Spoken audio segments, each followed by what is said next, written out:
book friends, this is Kat. Welcome back to my channel.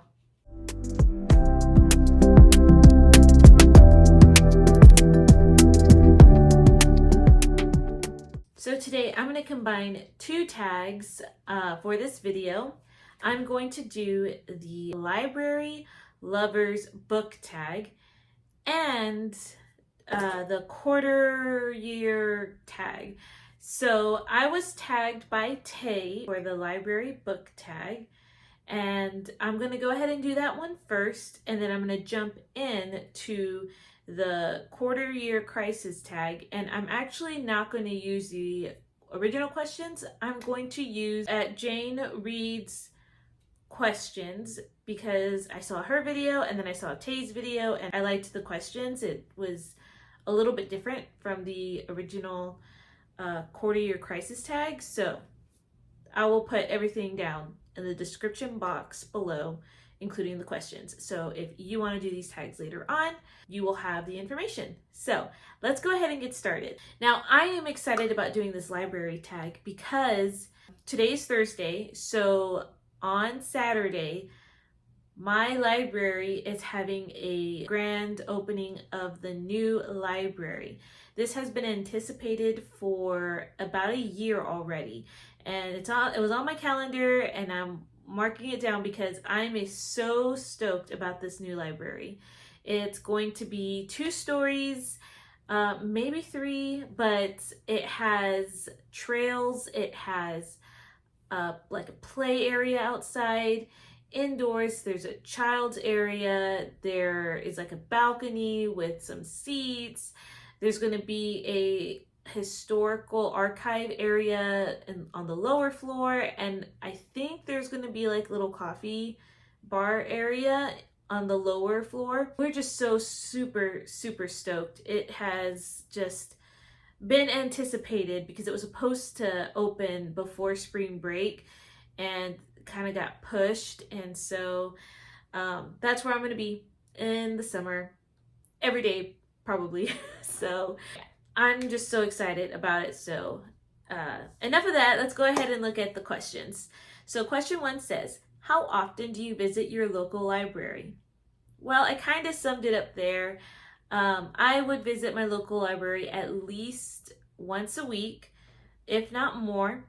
I think the longest I've gone without visiting the library was probably 2 weeks, but my husband and I do enjoy it, and we go to not only our library in the city we're in, but to surrounding ones because my library partners with other libraries that surround us. So if it's not the library in our town, we would go to the library in the town over.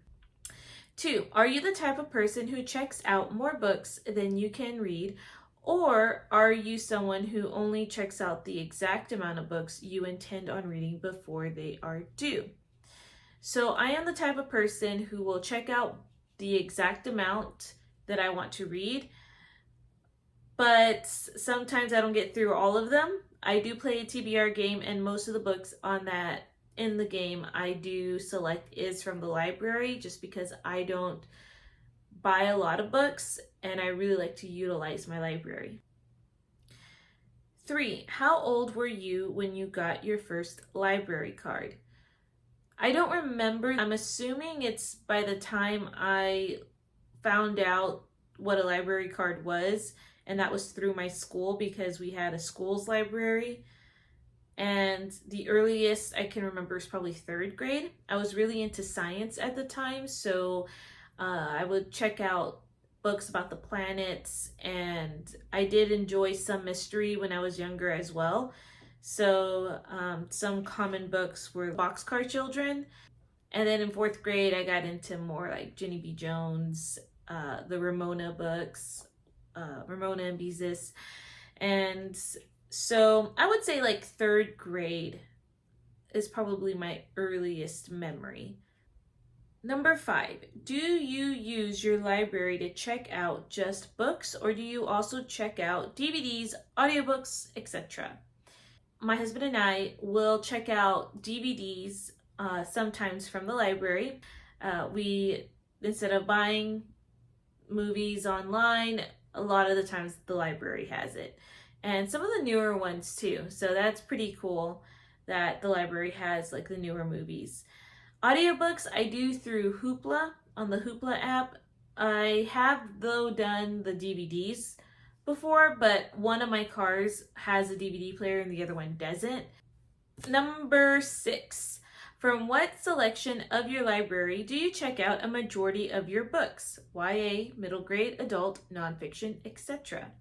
So a lot of my books that I do borrow is the adult fiction, mostly Christian fiction, and then maybe YA would be close to that, but I usually like to mark up my nonfiction because I like to underline or own it so I can go back to it. So very rarely will I get that from the library, but mostly adult or Christian fiction I would get. Number 7, what is your favorite part of using your local library? I like to browse the selections, but I use the coding system. I think it's called the decibel system, but I'll use my computer when I'm searching for a book through the library and it pulls up the calling number and all of that. So I'll write it down, and I like to take that instead of getting a librarian's help. I will go myself through the bookshelves to find the number.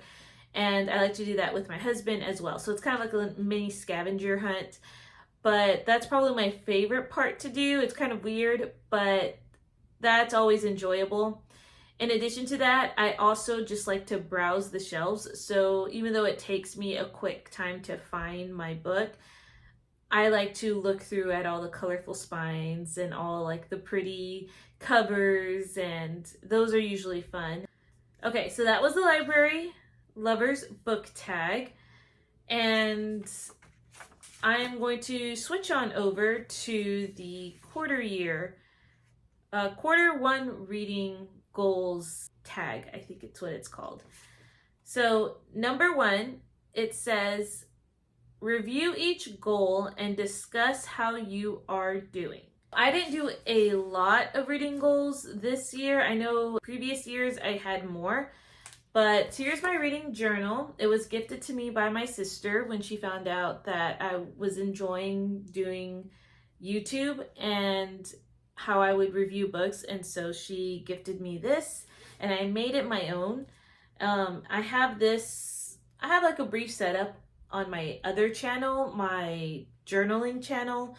It's mostly right now flip throughs of old journals, like bullet journals, and how it transitions into a life journal. And I did a journal lineup, and so one of those videos shows me setting this up. But right now, I guess I'll just go through what I have. So I did a 20 in 2024. So out of the 20 books that I have, I've already currently read 5 of them. Although one was a DNF, but I did read a good chunk of that one.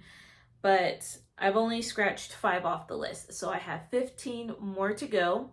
So not bad. I think I'm in a good path right now. I'm not too concerned. Usually I do a lot more reading in the summertime. So having 5 crossed off, I feel like I'm fine. So, okay, my next challenge that I had was my A to Z challenge, and that is an author name addition. Last year I did titles. This year is the author name, and it could be either the first or last name. And so currently I have 12 author names already completed. So I have 14 more to go. Not bad, almost halfway. So I'm doing pretty well so far on that A to Z challenge. And the last challenge I have, it is a yearly challenge, and that's Chantel's Read Your Bookshelf challenge. And so far I'm doing it once a month. So currently though, I haven't read this month's book, but I'm hoping to start it either tonight or tomorrow. So that way it could be completed by the time May rolls around. So Okay, number 2 says, what is your most read genre so far this year? So mine is actually tied. I feel like it tied last year, or maybe it surprised me last year, but I tied with historical fiction and fantasy, which fantasy has surprised me. But if I look back and see what I read in February, it was February, so that makes sense. But yeah, historical fiction I always knew was one of my favorite, but fantasy I'm enjoying a lot more too, especially the fairy tale retellings. Number 3, have you already found a book you think will be a favorite of the year? Yes, I did, and I have it right here. It is When the Day Comes by Gabrielle Meyer.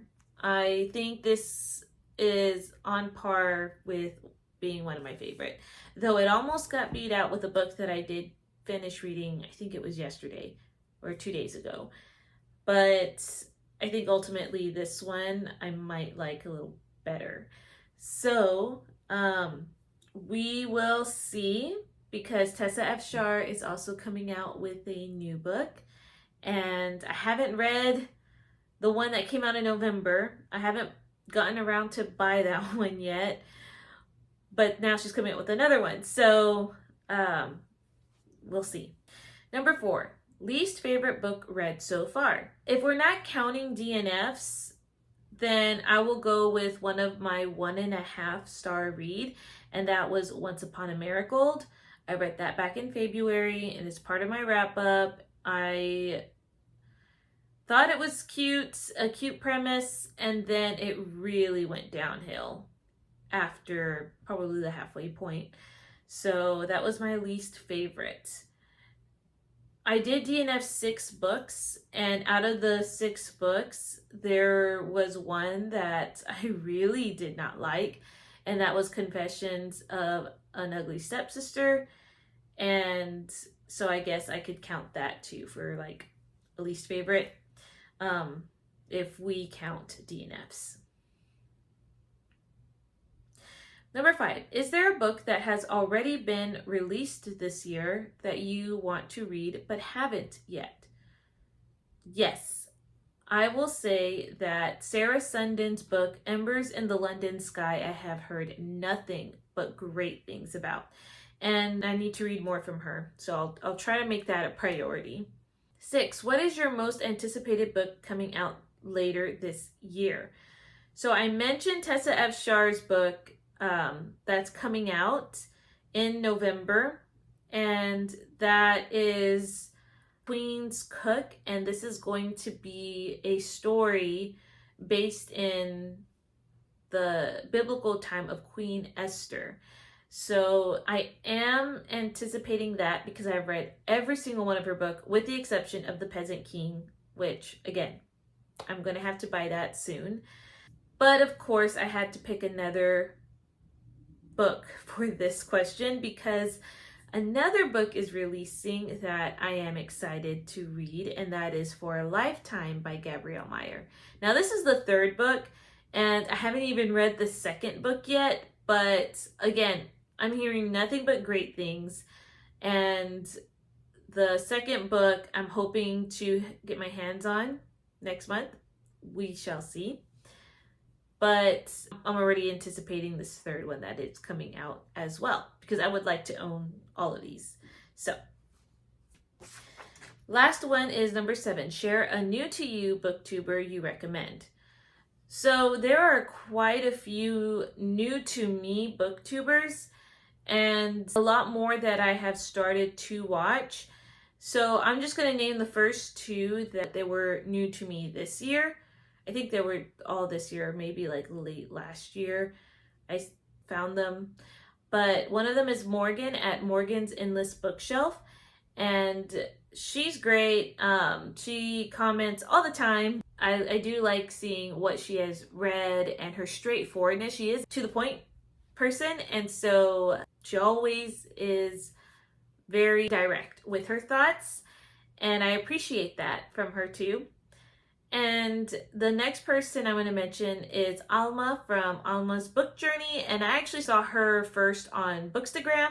She's so sweet. We're buddy reading a book right now, and I'm having a good time watching what she's reading and discussing the book that we are currently reading through right now together. And then the last one that I'm going to mention actually recently started a video, and that is Faith and Books. And again, she's fairly new, and I think she just posted her first vlog right now, so I can't wait to see what else that she is posting out. But I'm glad that she took that leap and is joining this community. There are a lot of great booktubers out there, and ideally naming all of them will take a while, and then even then I feel like I would miss some people.